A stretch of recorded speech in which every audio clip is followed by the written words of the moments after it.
What are some of the dumbest decisions people will actually make to sabotage their future selves? Let's find out. Starting with number 5, dash with the cash. Police officer Henry Chapman stole a suspect's money and was caught on camera doing it. It's bad enough that a policeman decided to steal from a suspect in front of that suspect, but the fact that he let the whole thing get caught on camera is like ordering a stupid sandwich with extra stupid on the side. The incident began when Chapman pulled the driver over for speeding. Our batty two-shoes police officer quickly realized that the man he pulled over was wanted on a federal warrant. The typical MO for this sort of thing is simple: arrest the fellow on a warrant and bring him to a police station. And most importantly, don't steal $900 from him. But maybe Chapman wasn't in class the day this was taught at police academy. The man had about $8,000 on him during the arrest, and Chapman probably felt that a common criminal with a federal warrant didn't need to be walking around with that much cash,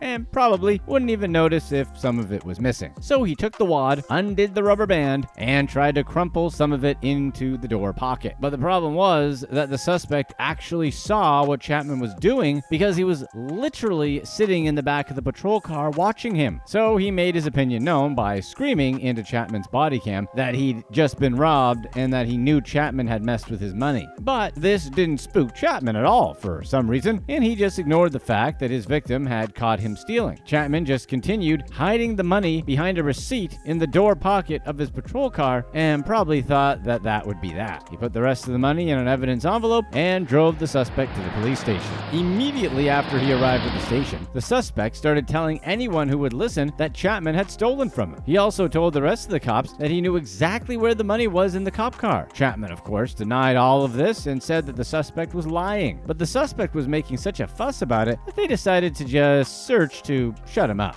And what they found shut them up instead. Right inside Chapman's vehicle, behind some receipts in the car door pocket, the police found $900. The suspect was vindicated, and Chapman had nothing to say. At first, he said he had no idea how the money found its way there. Later, as his firearm was being taken away by other officers, Chapman said that it was just, one of those things. Thankfully, the police don't think that stealing is just one of those things. It's actually, specifically, a criminal thing. Chapman was immediately put on administrative leave pending the results of an investigation into his conduct, and he resigned from the force the next day. The internal investigation found that Chapman had violated the police's body camera policy by turning off his camera after he stole the money, which seems a little late, but whatever. At the time of this video, Chapman has been charged with embezzlement and is awaiting his arraignment. The arrogance of this guy is unbelievable, isn't it? How is he going to steal from some guy in front of him on camera and think he was going to get away with it? Like, the guy was going to be like, yeah, help yourself, dude. Can you loosen these cuffs, though? The good thing about this story is that they caught a dude with a warrant and another dirty cop is no longer on the force. So that's sort of a win-win, right?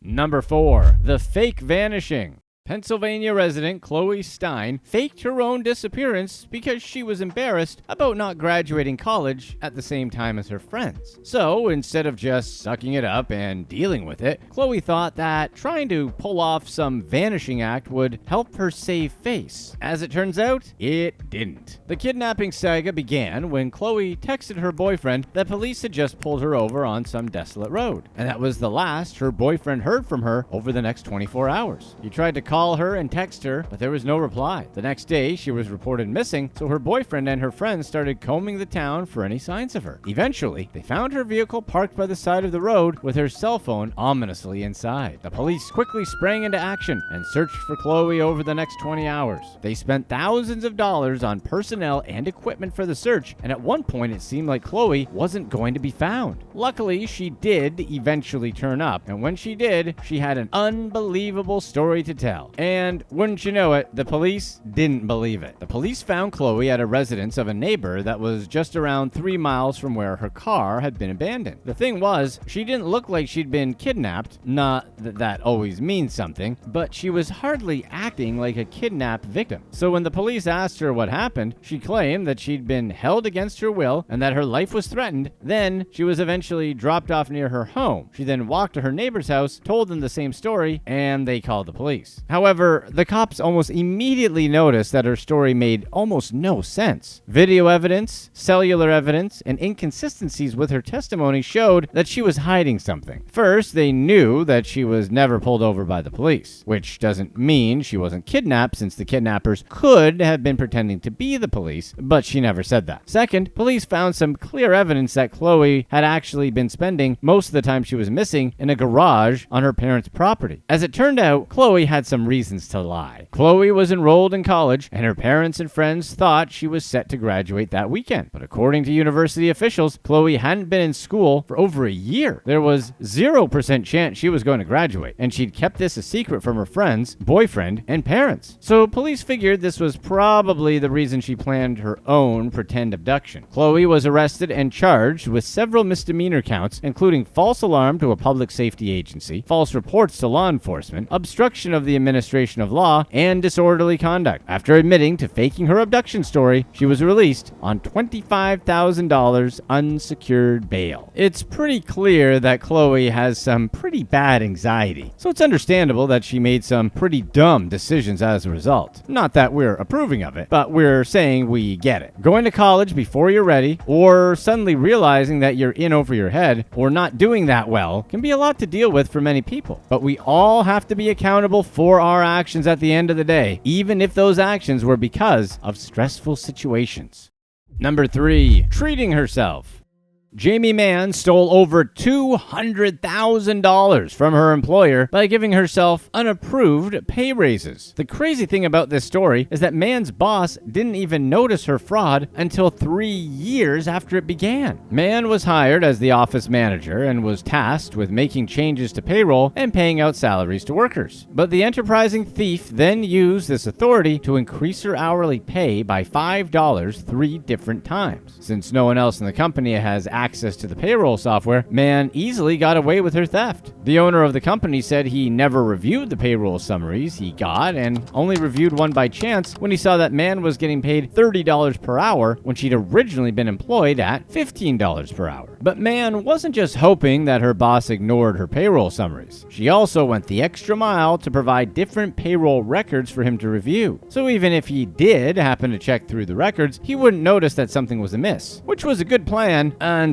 it wasn't. Besides paying herself more money per hour, Mann also regularly paid herself for extras like on-call time and even something called time and a half. In 2023, she was supposed to receive an annual salary just over $40,000. Turns out, she got over $122,000, more than 3 times her normal salary. Mann ended up stealing over $200,000 over the course of 3 years, which she used to go to amusement parks, buy stuff from Amazon, and paying for home improvements. As of the release of this video, there hasn't been any publicly available information on the results of her trial. The dumb thing about this scam was that she was basically always going to get caught, since the company was going to audit payroll at some point. And when they did, her frauds and her cover-ups would be shown. If she wanted to be that active in giving herself pay raises, maybe she should have just run for Congress, since they seem to be able to give themselves raises whenever they want. Number 2, a big family to feed.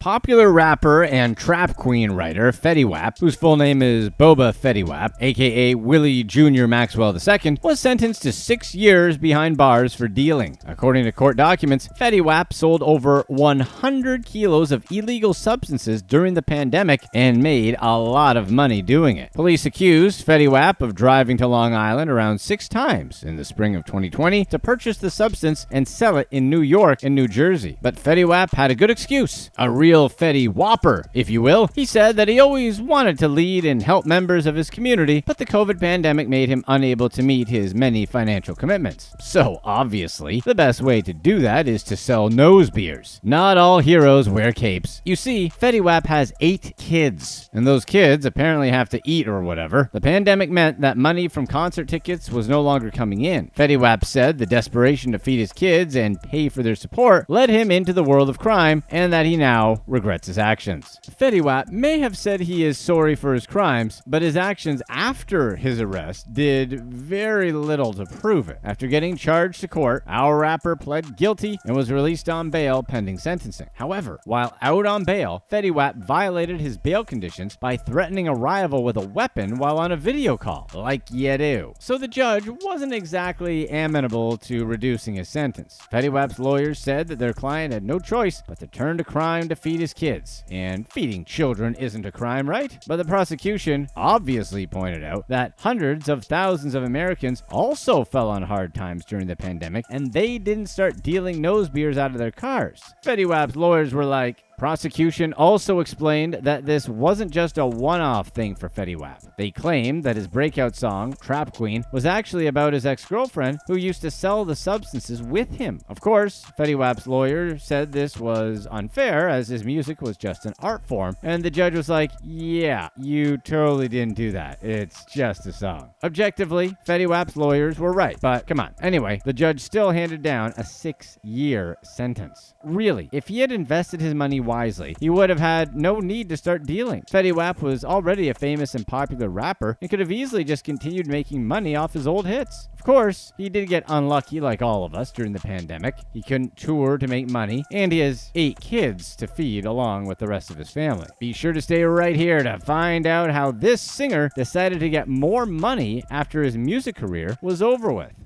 Number 1. Zooming to court.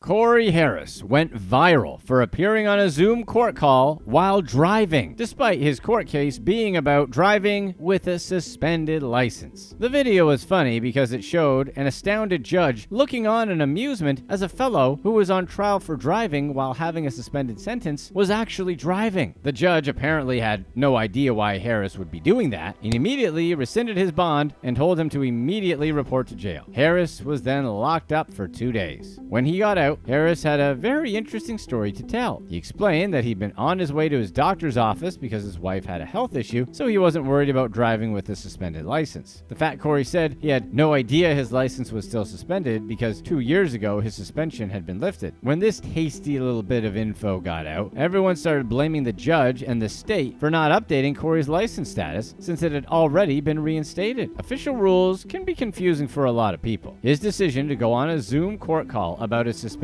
license while driving seemed really stupid at first, but really, it's an understandable oversight since he thought he could have driven, especially when it's a medical emergency. Oh wait, that would have been the ending to this story if not for this extra fact. Corey never had a driver's license to begin with. Another twist! The next time Corey appeared in court, the judge explained there were 2 reasons his suspended license order hadn't been rescinded. First, after the order was rescinded, Corey had 10 days to submit a form to the court to finalize the process. If the form wasn't submitted within 10 days, the rescind order would expire and the suspended license order would remain in effect. For some reason, Corey didn't submit this form, so he couldn't have his license back. But the bigger reason Corey wasn't eligible to drive was that he'd never even had a driver's license in the first place. So how can someone who's never applied for a driver's license get his license suspended? That seems like getting fired from a job you never had. But as it turns out, in Michigan, where Harris lived, when your license is suspended, what's actually suspended are your driving privileges. So even if you don't have a driver's license, your license can be suspended. And in fact, having your license suspended is a common punishment for driving without a license. When the state rescinds your driving license, it means you now have the right to try and apply for a driver's license that allows you to drive. Corey has since submitted the necessary forms and his license suspension has now been rescinded. But that doesn't mean he can now drive. It only means that he can now apply for a driver's license by writing the written exam and completing a driving test. And Harris should have been fully aware of all of this. Making his decision to go on a Zoom court call while driving was very stupid, especially knowing driving without a license. Come on, he had to have known that. We all have to be accountable for ourselves at the end of the day. We can't play dumb through life. A medical emergency to drive his wife is understandable, but picking up that Zoom call? Come on, bro. We're about to ask the question, who's smarter, a box of rocks or these dumb criminals? Let's find the answer, starting with number 7. Pretty Ricky, pretty scammy. Diamond Blue Smith, better known by his stage name Baby Blue, was a member of the hip-hop group Pretty Ricky. However, his fame was overshadowed by his involvement in a massive COVID-19 fraud. In 2020, Smith faced federal charges for defrauding the government of over $24 million in coronavirus relief funds. Smith's charges included wire fraud, bank fraud, and conspiracy. According to the Department of Justice, he used falsified documents to obtain a Paycheck Protection Program loan for his company, ThrowbackJersey.com, for over $425,000 and another for more than $700,000 for his other company, Blue Star Records. The investigation revealed that Smith was part of a larger operation that convinced others to file fraudulent applications for the relief funds as well, and he allegedly received kickbacks on those too. In total, the scheme involved about 90 fraudulent applications, amounting to over $24 million, with approved loans totaling $17.4 million. But rather than using the money for legitimate purposes, Smith indulged in luxury purchases. This extravagant spending further strengthened the case against him. In 2020, Smith was arrested and pled guilty to conspiracy to commit wire fraud. He was originally looking at 20 years, but was sentenced to only 20 months in federal prison instead, which he began serving in February 2022. The shortened sentence and the number of people implicated in the scam led many to believe that Baby Blue was a cheese-eating baby blue rat. Throughout his legal battle, Smith used social media as a platform to defend himself and deny any involvement in ratting on others, but in a kind of whiny way. He was adamant that he could never be a snitch, talking about his respect for his ancestors and the implications of such actions. We guess the massive fraud was something his ancestors would be fine with. Then, days before he headed off to prison, Smith also posted a message with his address at the facility, along with his prisoner number, just in case anyone wanted to send him anything, like a comfort blanket or something, we're sure. Gangsters need love too, you know. Moreover, Smith gave permission to the women he was dating to move on for Valentine's Day since he was going to be in timeout, which was a bit dramatic, and it's not like these women needed his permission anyway. February 2023, Smith was released after serving a little over a year of his sentence. He returned to his music career and announced that he would be changing his name to Big Money Blue, which reminded us that the blue Monopoly money was the 50s, so it seems appropriate. Smith said the name change symbolized his determination to focus on earning legitimate wealth and leaving his past behind. Also, hopefully turning literally blue. Additionally, Big Money revealed that he had written a book sharing his experiences and lessons learned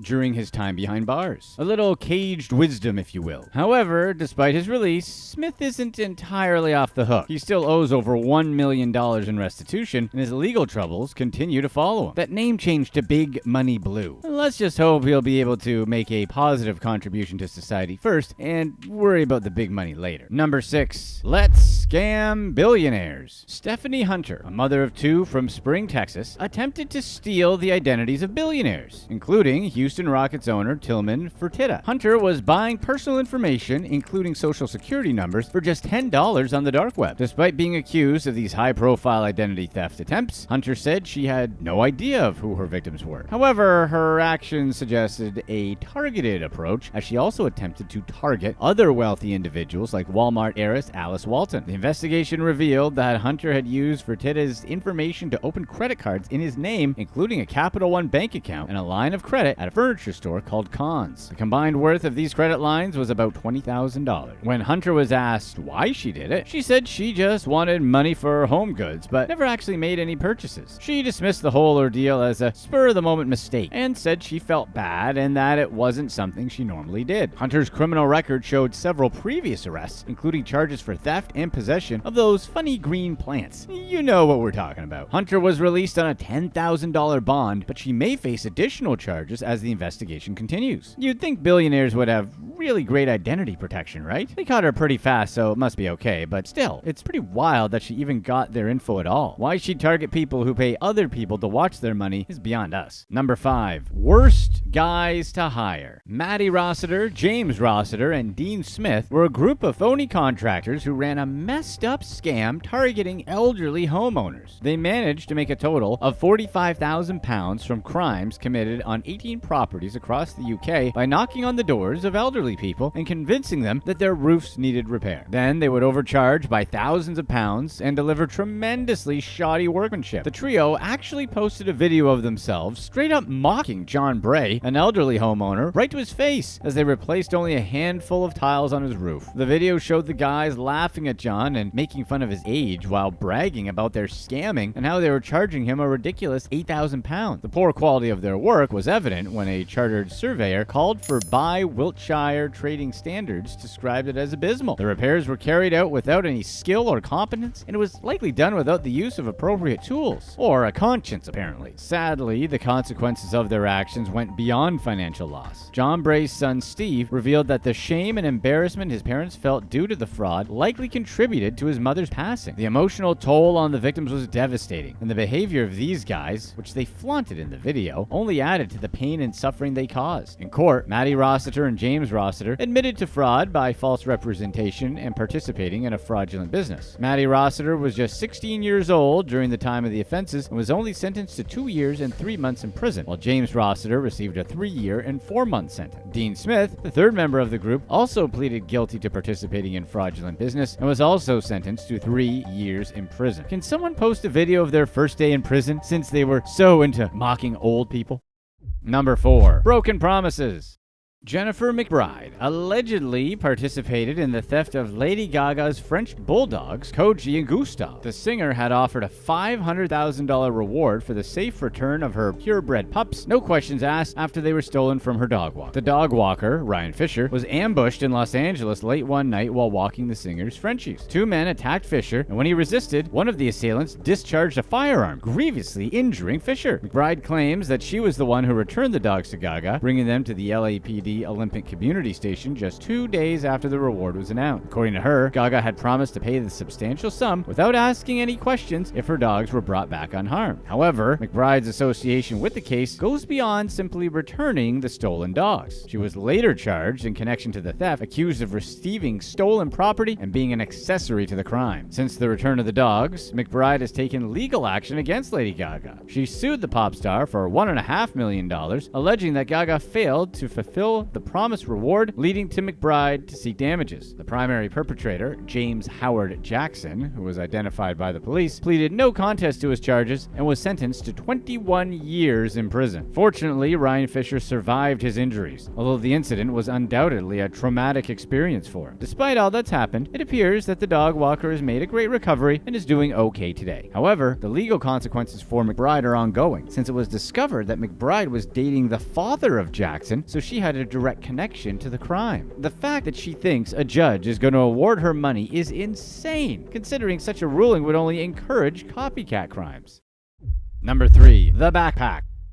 Anya Pratt, a Las Vegas woman, found herself in legal trouble after being accused of orchestrating a theft at the Encore at Wynn, Las Vegas. A man reported that his hotel room had been robbed, resulting in the disappearance of a large amount of cash and valuables. The man realized that his backpack containing $50,500 in cash had gone missing, along with his Patek Philippe watch worth another $50,000. The victim had remembered meeting Pratt at a bar and later inviting her back to his room, but his memory became hazy after that. Surveillance footage from the hotel showed the man going back to his room with Pratt around 3:30 in the morning, with the watch still on his wrist. However, by 6:30 a.m., the same woman was seen on video leaving in a black Nissan Altima registered to Pratt. Police then executed a search warrant at Pratt's apartment, where they found items resembling those worn by the woman in the surveillance footage. Pratt was identified as the woman who accompanied the victim to his room, leading to her arrest. Despite her arrest, the stolen watch and the missing cash remain unrecovered, leaving the victim at a significant loss. And look, we're not saying it was okay what she did, or that he even had it coming.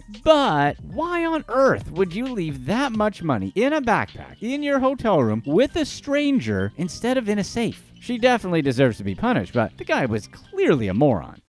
Number 2. Unsafe.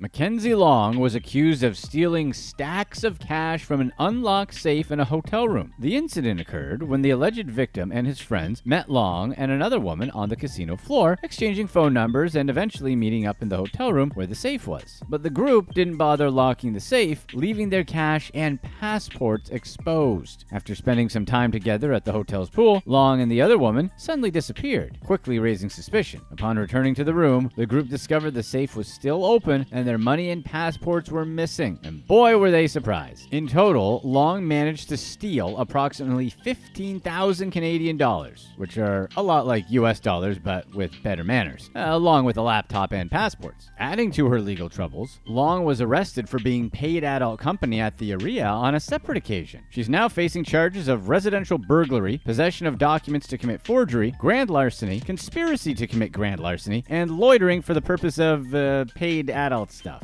At least these guys got it half right by putting their valuables in the safe, but someone should tell them that safes only work if you lock them. Otherwise, it's just a heavy box with expensive stuff that people can just take. Number 1. Just couldn't wait. 3 friends from Las Vegas, Prince Bracy, Asha Harrison Grady, and Eudacia Thomas Gray, were arrested and accused of stealing over $140,000 worth of cash, jewelry, and valuables from a hotel room at the Virgin Hotels in Las Vegas. According to police reports, 3 tourists met Asha Harrison Grady at the Harbor Island Apartments nearby and invited her to their room at the Serene Hotel. He handed over his room key to Asha, always a smart thing to do with people you don't know, and asked her to retrieve his wallet with $2,000 cash from his room at the Virgin. How could this go bad, you might be wondering? When Asha returned, she claimed that the wallet was empty. And you almost can't blame her though, right? Again, we're not saying it's okay, but jeez, if that's not asking to be ripped off. The tourist became suspicious over the missing cash and contacted the police. During questioning, Harrison Grady admitted that Prince Bracy and Eudacia Thomas Gray were also involved in the theft. According to her statement, the trio stole basically everything the tourist brought, including a Louis Vuitton backpack and purse, 3 luxury watches, 2 pairs of Beats by Dre headphones, sunglasses, jeans, polo shirts, car keys, a pair of Jordans, and a bag containing $40,000 in cash. Police later apprehended Bracy and Thomas Gray as they were walking down Paradise Road, one of the main Las Vegas roads just off the main strip. Bracy was found wearing one of the stolen watches as well as the Jordans, and he had several $100s in cash. The 3 suspects were charged with burglary and grand larceny. Prince Bracy just couldn't wait to show off all of his stolen stuff, as if anyone, such as the police, were going to believe that the watch he was wearing was his. It's not like it was a Timex or something. Not knocking Timex at all, but it's definitely not on the price level of a Rolex. Basically, he was just confessing to the crime by wearing the watch while the police were looking for him. Click to watch one of these next videos. Let us know in the comments section what choice you'd rather have. Never get to drive anywhere again, but free Ubers for life, or keep your driving privileges, but you always have to drive anywhere.